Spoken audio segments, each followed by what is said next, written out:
Thank you, ah.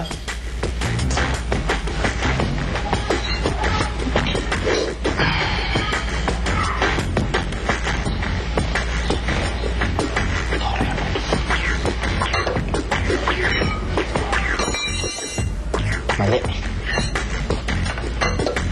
Okay, tapos na ang rehearsals natin. See you tomorrow. Yeah. Thank you. So anyway, Tami! Ay, Patrick, hindi ko alam. Dadaan ka pala dito. Tami, pwede ba tayo mag-usap? Ha? Marvin, pwedeng una ka na muna. Susunod na lang ako sa'yo. May sasabihin lang si Patrick. Sia. Tungkol ba yan sa proposal mo? Hindi. Tami, alam ko wala akong karapatang magselos na lagi kayong magkasama ni Marvin. Kasi nasa isang contest kayo. At hindi ko rin inaalis sa'yo na makipagkita ka kahit kanino mo gusto. Thank you for understanding, ha? Hindi mo pa ako sinasagot, alam ko. At alam ko rin na jologs ako at hindi katulad nung amboy na yon. Alam ko, mahal kita. Sana maalala mo.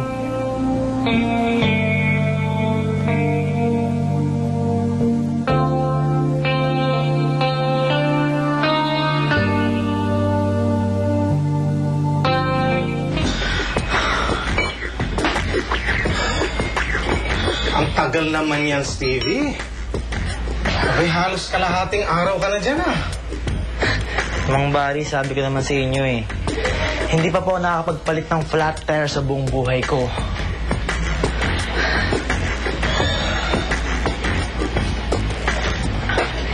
Stevie! Anong ginagawa mo dito?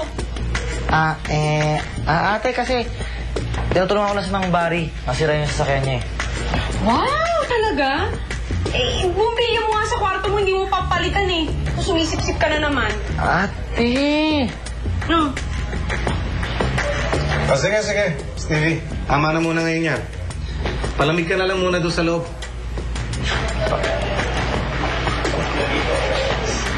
Ang mga style eh. Tami, Po. pwede ba tayo mag-usap? Ay, sige po. Pasensya ka na kung pinapahirapan ko yung kapatid mo, ha? Ay, yun po. Ay, okay lang ho yun. Wag ho kayong mag-alala. At least natututo sa kung paano magpakalalaki kasi yung mamsi ko lagi siyang binibaby. Kaya hindi tuloy marunong umarte na parang matanda yung isang yun eh. Parang laging bata. Napansin ko nga. Alam niyo ba, yan si Stevie, 6 years old na umiihi pa rin sa kama. Talaga? Yes. Ano pa ba mga dapat kong malaman tungkol sa kapatid mo? Sige ho, una na po ako. Tami, sandali lang. Makikiusap sana ako sa'yo eh. Alam mo naman na nasaktan ni Stevie si Gladys, di ba?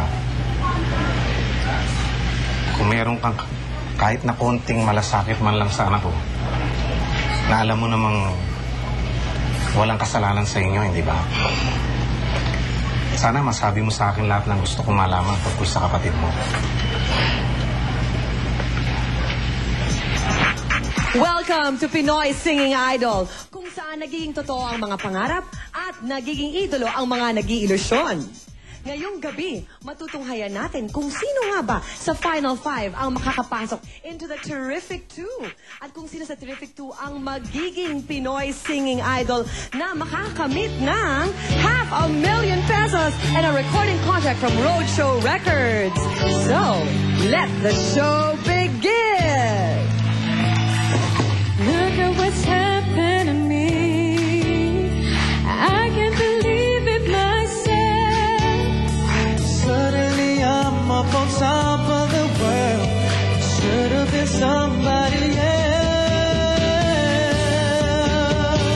Believe it or not, I'm walking on air. I never thought I could feel so free. Flying away on a wing and a prayer. Who could it be? Believe it or not, it's just me.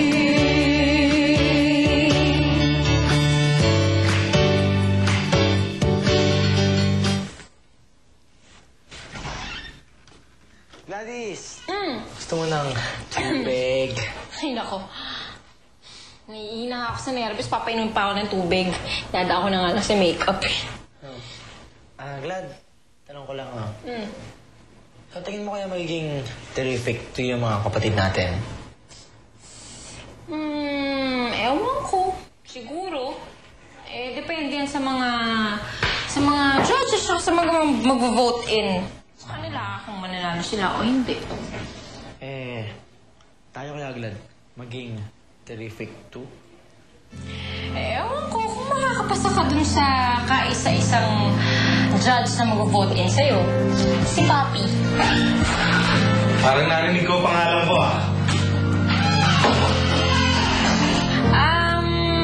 Wala akong Papi kasi talagang ni Stevie kung boto ka na sa kanya. Ang tanong, Glad, kung boto ka pa rin kay Stevie, matapos kong malaman ang lahat ng nalalaman ko tungkol sa kanya. Tulad ng Papi? Alam mo ba, ito palang si Stevie takot sa ipis. Ipis nga ba o daga? Alam mo, daga, Papi. Kasi alam mo, nang nag-practice kami ng volleyball, dinala niya ako ng plastic na may lamang hamster sa loob. Ang ginawa ko, binunot ko yung buntot, tapos kinabol ko siya. Takot mo, Papi. Gladys! Naaalala mo pala yun, no?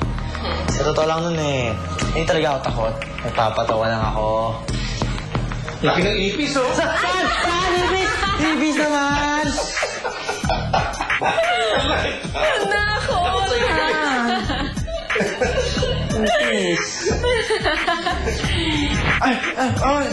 Anong ipis? Anong ipis? Wala namang ipis dyan So alam na nating takot si Stevie sa ipis at sa daga.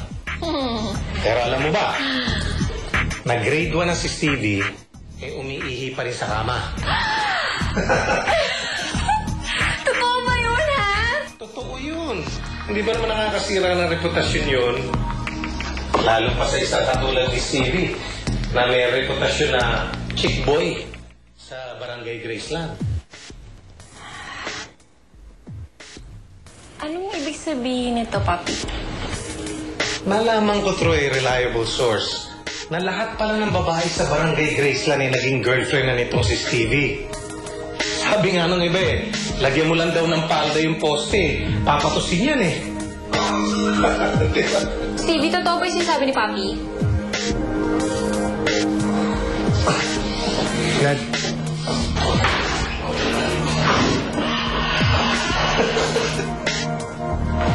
Gladys!